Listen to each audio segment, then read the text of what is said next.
Bien, pues vamos a leer en el capítulo 20 del Éxodo y en el versículo 13, ya lo conocemos, pero lo vamos a volver a leer para introducir pues el estudio de esta tarde en los 10 mandamientos, el segundo mandamiento de la segunda tabla.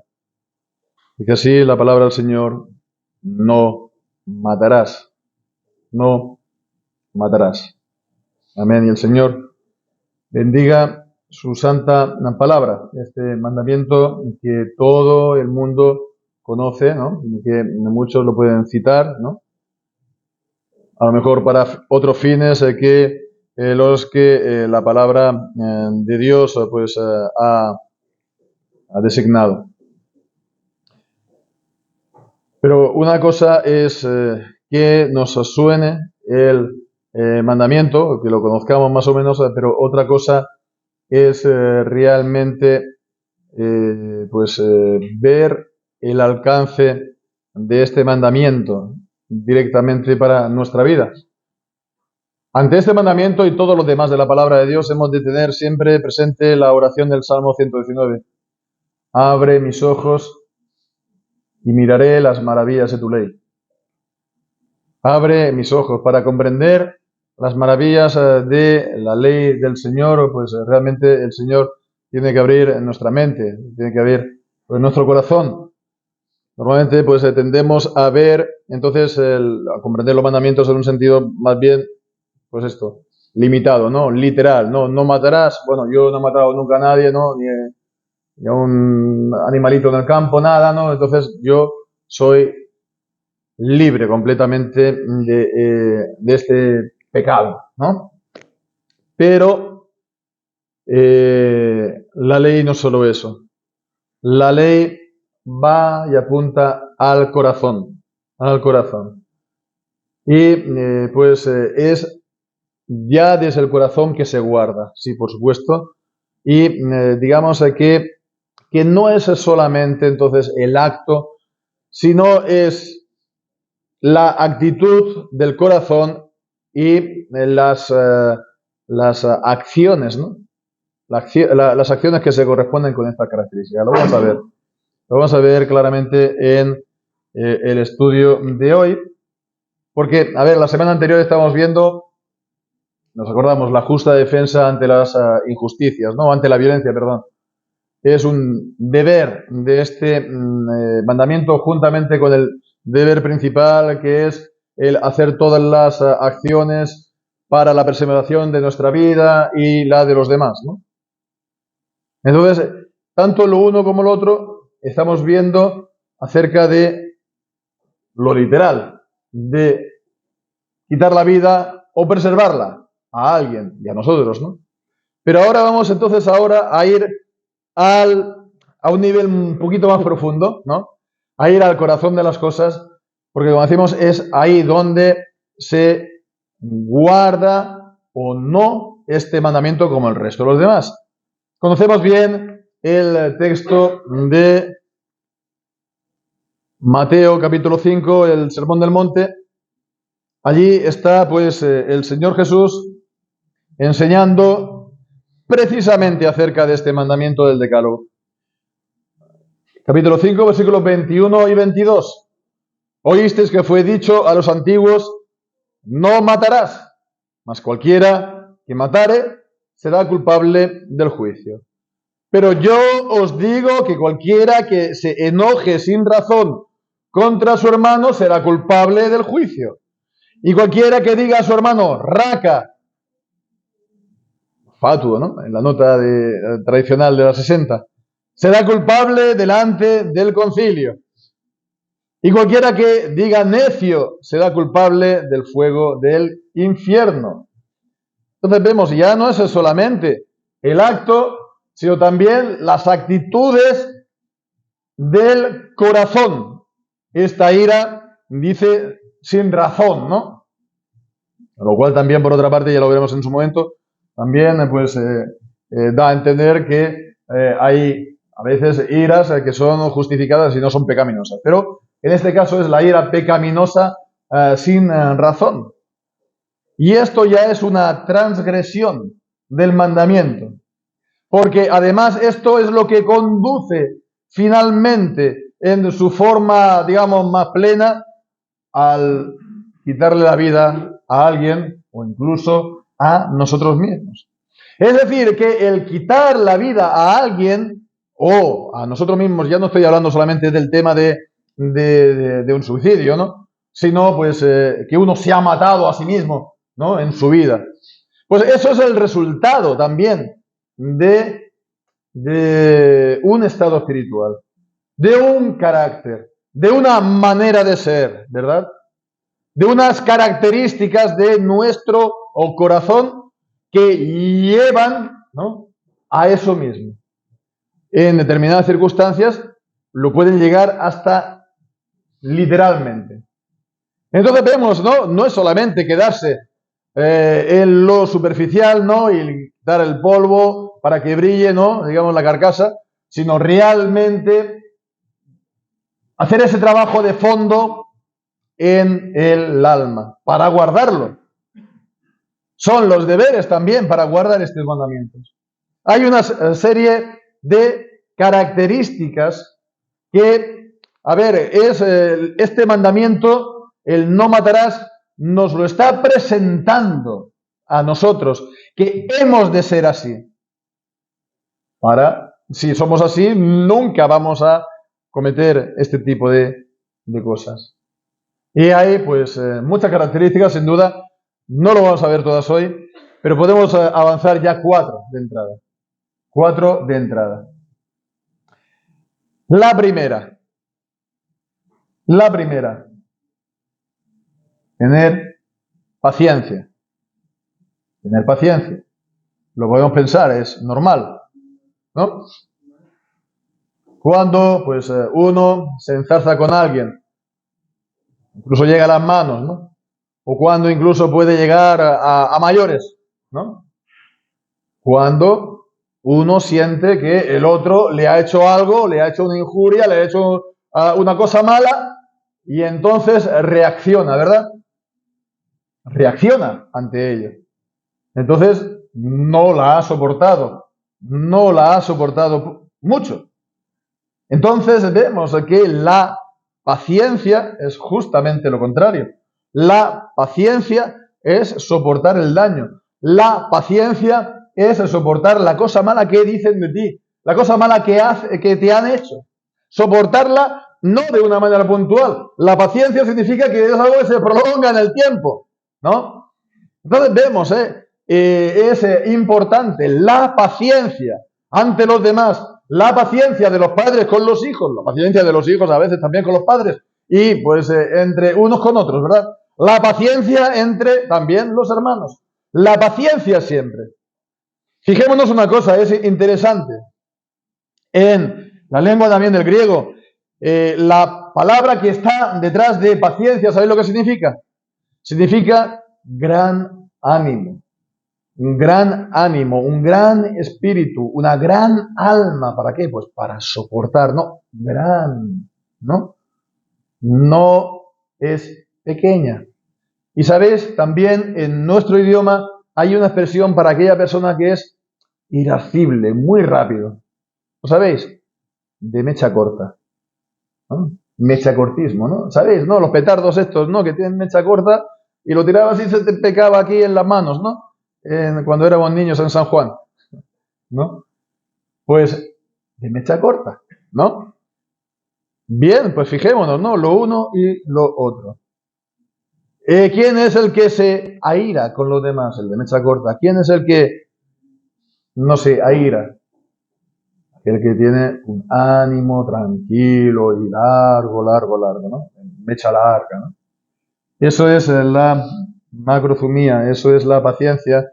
Y por supuesto esto es lo que tenemos que tener para con los hombres, pero también, por supuesto, ante Dios. Paciencia ante lo que Dios ha dispuesto para nuestra vida, las correcciones que Él nos ha enviado. A veces, pues, los castigos, las correcciones, las disciplinas que el Señor nos ha dado. Es lo que nos dice, por ejemplo, Hebreos capítulo 12, ¿verdad? Esa paciencia, ¿no? Esa paciencia que nos dice de soportar el castigo. Dice en el capítulo 12, versículo 4, aún no habéis resistido hasta la sangre combatiendo contra el pecado, y ya os habéis olvidado de la exhortación que os dirige como a hijos, diciendo, hijo mío, no menosprecies el castigo del Señor, ni desmayes cuando eres reprendido por Él, porque el Señor al que ama castiga y azota a todo aquel que recibe por hijo. Vemos aquí el amor del Señor como nuestro Padre no quita pues entonces la reprensión y el castigo y el azote, sino que dice a nosotros como hijos, si soportáis el castigo, Dios os trata como a hijos, pero porque ¿cuál hijo, qué hijo es aquel a quien el Padre no castiga? Entonces hemos de tener esta paciencia, ¿no? Paciencia ante el Señor. Esta paciencia que también de la que nos habla también Santiago, el siguiente libro en el Nuevo Testamento, que nos dice,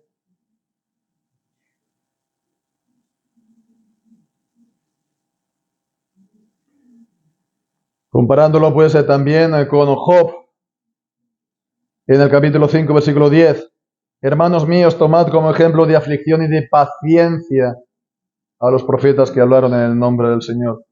He aquí tenemos por bienaventurados a los que soportan las aflicciones, a los que soportan, ¿no? Habéis oído de la paciencia de Job y habéis visto el fin del Señor, que el Señor es muy compasivo y misericordioso. Lamentaciones también, capítulo 3, capítulo 4, está hablando de soportar pacientemente los juicios del Señor, ¿no? Y bueno, pues por ahí comienza todo, ¿no? A nosotros como creyentes. Por supuesto, el tener paciencia ante lo que Dios ha dispuesto para nosotros, sus castigos, sus disciplinas, sus correcciones. Si no tenemos paciencia para con Dios, la tendremos para con los demás, para con los hombres. ¿Verdad que no? Entonces es por ahí donde, sin duda, hemos de comenzar y hemos de desarrollar nuestra paciencia en la fe también al Señor, como hemos visto, en su amor y que también es para nuestro bien, ¿no? Que al final Él es muy misericordioso y compasivo. La paciencia. Una persona impaciente es una persona, por lo tanto, que no soporta ninguna cosa y en un momento explota. Bueno, pues entonces la paciencia, el primero. El segundo, parecido también, el ser tranquilo. La paciencia, la tranquilidad de mente, la tranquilidad de ánimo, ¿no? Es decir, si él no es una persona muy nerviosa, ¿no? Uno es una persona que está completamente inquieta, ¿no? O que está ansiosa, ¿no? O una persona que, a ver, lo que decimos es un manojo de nervios en la vida, ¿no? Pues entonces fácilmente pierde los nervios, ¿no? Llegado el momento, puede actuar sin control, ¿no? Y entonces, la tranquilidad, la paz de mente es fundamental y por ahí se comienza, ¿verdad? Y es de gran valor y es de gran precio el ser una persona así. Hay algunos que son, pues, más por naturaleza, decimos, este es flemático, ¿no? Pero, bueno, si uno ya lo es por naturaleza, ya tiene algo ganado, ¿no? Otros, pues, por naturaleza son más así, ¿no? Pero la cuestión es que a nosotros que esto es como creyentes, no es tanto una cuestión de nuestra naturaleza, nuestra manera de ser, sino que esto es lo que el Señor ha también desarrollado en nuestra vida por su gracia, por conocerlo a Él. En todo caso, la tranquilidad, esta paz de mente, es de una cosa muy valiosa y algo que el Señor estima y pues la encarece para nosotros Vemos en capítulo 4 de 1 Tesalonicenses, versículo 11, procuréis tener quietud, tranquilidad, paz, y ocuparos en vuestros negocios, y trabajar con vuestras manos de la manera que os hemos mandado. Ya hablaremos de esto un poco más adelante. Pero vemos, ¿no? La tranquilidad, tener la paz en la vida, ¿no? Hay muchos que quieren muchas emociones en la vida y querer, bueno, una gran aventura tras otra, ¿no? Pero bueno, la quietud, la paz, incluso una santa rutina o una rutina santificada, ¿no? Que nos da un espíritu también pacífico, como nos dice en primera de Pedro, capítulo 3, versículos 3 y 4. En la versión antigua era pacífico, Reina Valera pues, se llamó apacible, pero todo el mundo entiende perfectamente pacífico, ¿verdad? En primera de Pedro, capítulo 3, versículos 3 y 4, ahí leemos: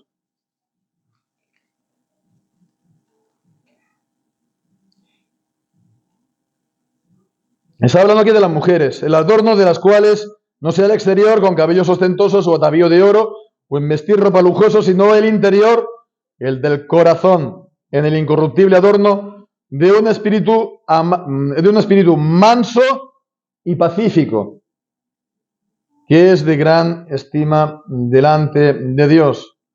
Hemos estado también cantando el Salmo 37, ¿verdad? Los versículos 8 al 11 lo podemos leer también. Está presentando también esta paz de mente. Leemos allí: deja la ira, abandona el enojo, no te enojes en manera alguna para hacer lo malo, porque los malignos serán cortados, mas los que esperan en Jehová, ellos heredarán la tierra. Pues de aquí a poco no existirá el malo y contemplará su lugar y no estará, pero los mansos heredarán la tierra y se recrearán con abundancia de paz. Si hiciéramos un estudio de este pasaje, veremos que se está contrastando siempre al impío, al malo con los justos. Y bueno, pues como presentan pues siempre a los malos, pues es gente, bueno, que está continuamente en guerra, ¿no? Agresiva. Los justos son los pacíficos, los mansos, los tranquilos. Bien, pues esto es lo que el Señor también nos da, ¿verdad? En Filipenses. ¿Qué nos dice Filipenses? Filipenses nos dice en capítulo 4 y versículos 6 y 7, por nada estéis afanosos, si no sean conocidas vuestras peticiones delante de Dios en toda oración y ruego con acciones de gracias. Orar al Señor confiadamente y también pues dándole gracias por las cosas que Él ya nos ha dado y dándole gracias también por las que nos va a dar.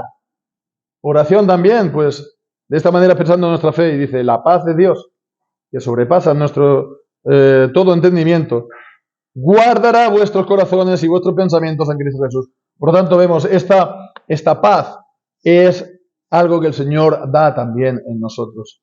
Es un fruto del Espíritu, Gálatas capítulo 5. Y pues uno de los medios, por lo tanto, que vemos es también la oración y confiar en el Señor. La paciencia, la tranquilidad. ¿Y qué más? La alegría. La alegría. Alguien que está, pues, mecha corta, ¿no? Alguien que está siempre inquieto. Alguien que está, además, siempre enfadado, amargado, ¿no? Lo ves por la calle y dices: ¿qué le pasa a este? ¿No? Ya lo ves venir la cara. Pues, ¿qué piensa uno de él? Es un poco a lo mejor peligroso.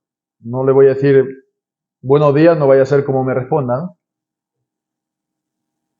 Vemos la importancia de estas características del carácter, de la manera de ser del corazón. La alegría que, a ver, una persona que es alegre es agradable estar con él. La alegría también tiene unos efectos benéficos, ¿no? Para uno mismo, para la gente que está alrededor. Y esto mismo, la palabra de Dios lo dice en Proverbios capítulo 17 y versículo 23. Dice que la alegría es medicina para los huesos. Entonces es un buen remedio, ¿verdad? Muchas cosas. El corazón, el versículo 22, perdón, es 17:22. El corazón alegre es buena medicina, mas el espíritu abatido seca los huesos. Hoy diríamos deprimido, ¿no? Un espíritu deprimido que tiene esa tendencia a la depresión. Pues esto seca los huesos, es decir, que te puede llegar a enfermar físicamente. Pero el estar pues siempre de buen humor, de buen ánimo, eso alegra a uno, contagia a los demás y eso es bueno, ¿no? Pero fijémonos, ¿no? Que esto es algo también, ha de ser algo espiritual. Hay gente que por naturaleza es así, ¿no? Hay ese famoso futbolista del Betis que se ha hecho famoso por lo simpático que es, ¿no? No por otra cosa. No creo que eso sea nada realmente espiritual, es su manera de ser.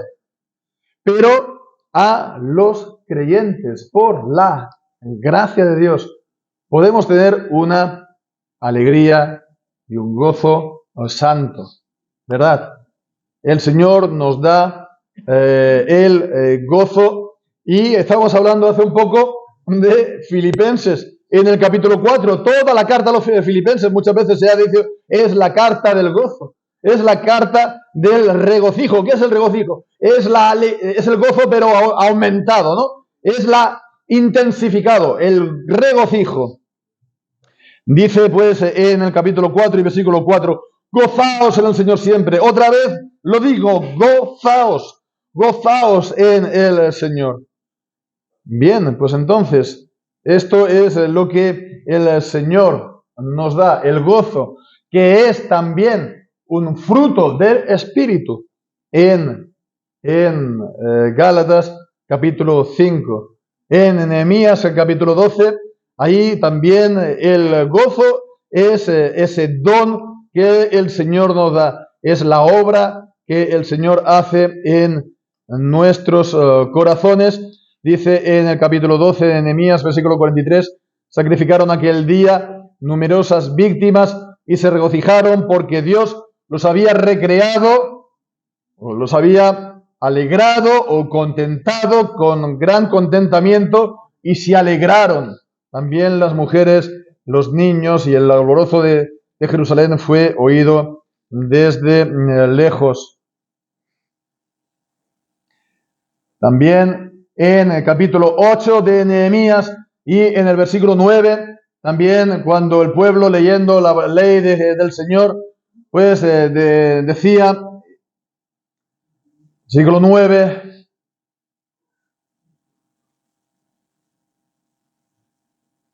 Nehemías el gobernador y el sacerdote Esdras, escriba, y los levitas que hacían entender al pueblo dijeron a todo el pueblo, día santo es a Jehová nuestro Dios. No os entristezcáis ni lloréis, porque todo el pueblo lloraba oyendo las palabras de la ley. Luego les dijo, id, comed grosuras, bebed vino dulce, enviad porciones a los que no tienen nada preparado, porque día santo es a nuestro Señor. No os entristezcáis, porque el gozo de Jehová es vuestra fuerza. El gozo del Señor no es solamente esta propensión natural que uno pueda tener, es el gozo, la alegría que nos da el Señor, y para esto uno tiene que estar también pensando, ¿no?, en las cosas del Señor. Filipenses capítulo 4, y lo hemos leído, no lo hemos leído, pero lo podemos leer, ¿no?, de todo lo bueno, todo lo justo, todo lo puro, todo lo amable, todo lo que tiene buen nombre, si hay virtud alguna, en esto pensad. Y bueno, ahí está hablando de la paz de Dios que sobrepasa todo entendimiento, pero también pues es la manera como pues nosotros tenemos este gozo. Si no pensamos en el Señor, si no pensamos en sus cosas, no pensamos en su palabra, no pensamos en Cristo, no pensamos en lo que el Señor ha hecho por nosotros, si no tenemos en cuenta los beneficios que el Señor nos ha dado, ¿cómo vamos a tener gozo? Esa paz que dice Isaías es porque su pensamiento persevera en Dios. Igual el gozo, porque estamos centrándonos en el Señor y perseveramos nuestro pensamiento en el Señor. Pues pensar en el Señor, pensar en su palabra, ver lo mucho que el Señor nos da en Cristo. Y esto realmente nos da alegría. Y hemos entonces de ocuparnos de ello, ¿no? La alegría, juntamente con la tranquilidad, juntamente con también la paciencia. Hemos visto 3 y hemos dicho al principio 4. Nos queda una. Nos queda una que es la moderación. La moderación, ¿no? Es decir, alguien que, tiene la tendencia a enojarse de esa manera, a mostrar incluso agresividad con alguien, a llegar a las manos o incluso más allá, es alguien excesivo. Es una persona de excesos en su vida, en su manera de ser. Es una persona que no tiene límites, ¿no? O pocos. Es una persona que hoy diríamos apasionada. Apasionada. ¿Qué es la pasión? ¿No? Pues es algo que te domina y no puedes hacer otra cosa nada más que, ¿no? Bueno, pues, ¿qué es esto? Sino la puerta de entrada a todo lo que pueda venir a lo demás. Lo contrario es entonces una persona que tiene siempre el control de sí mismo, el control de su manera de ser, el control de su vida. Y bueno, pues esto se podría ver, esto es muy general. ¿Cómo voy yo a ser así si yo por naturaleza no lo soy? ¿No? Bueno, pues se puede a lo mejor dividir el trabajo en, digamos, en distintas áreas, ¿no? Y entonces, pues, ir por partes, ir por fases. Hay gente que tiene un gran apetito, ¿no? Y le pones y no para de comer, y no para de comer, y no para de comer, ¿no? Con lo cual, pues, también esto no para de crecer, ¿no? Bien, pues es alguien que no se sabe limitar a la hora de comer, ¿no? A la hora de beber. A la hora de beber también. Bueno, no hay nada de malo en tomarse una copa de vino, pero no sabe entonces parar, ¿no? Y a un vaso de vino le sigue otro y otro y otro, y ¿dónde está la botella, no? Ya se la bebió toda él. También, pues, alguien que es apasionado en todo lo que hace y es apasionado en su trabajo. Y el hombre se levanta antes de que sea de día y se acuesta ya de madrugada y duerme 3 o 4 horitas, ¿no? Y todo el mundo pues le aplaude y a lo mejor él va a conseguir también pues enriquecerse. Pero vemos que eso es no tener medida y no tener autocontrol. Como eso todo. Vamos, que es todo lo que es en cuanto a no tener uno control de sí mismo. Lo contrario, por lo tanto, es tener control y es ser moderado y sobrio en todo, en sus palabras y en sus acciones, en lo que hace, y en lo que deja de hacer. Fijémonos una cosa, hoy en día, en nuestra cultura, lo que se lleva bien es esto del ser apasionado. Incluso esto ha pasado a nuestro lenguaje evangélico y uno tiene que tener pasión, ¿no? Pero la pasión es algo que en realidad te domina. Algo que te domina. No es un lenguaje muy de la Biblia, decir que te domine algo, ¿no? Sí, hemos de predicar a tiempo y fuera de tiempo, y el amor de Cristo nos constriñe para hablar, pero, a ver, en general, la idea de que uno esté apasionado, ¿no? Pues siempre transmite la idea de que uno, pues, no tiene el control, ¿no? Y el espíritu de los profetas están sometidos a los profetas. Y hemos de tener también control incluso en las cosas santas del Señor. Somos llamados a ello. En nuestra cultura, lo que se lleva, por lo tanto, es el apasionado, es aquel, el que vive bien la vida, ¿verdad? Entonces, el modelo que se nos presenta es precisamente lo contrario. La persona de excesos en su manera de ser, ¿no? Que ya de joven lo ha vivido todo, ¿no? Vive deprisa y muere joven, ¿no? ¿No? Era la frase de hace unos años, ¿no? Es la persona de que le exprime la vida, ¿no? Y que le saca todo el jugo a la vida. Bueno, pues eso es precisamente lo contrario. Esto va, pues, normalmente ligado a una manera de ser mucho más visceral en todo, que no tiene, pues entonces, paciencia, que no tiene tranquilidad de ánimo, que es pendular, que es un poco, hoy le llaman bipolar, ¿no? Porque siempre le ponen palabras raras, ¿no? Pero es una persona que va de un lado para otro, ¿no? Inestable.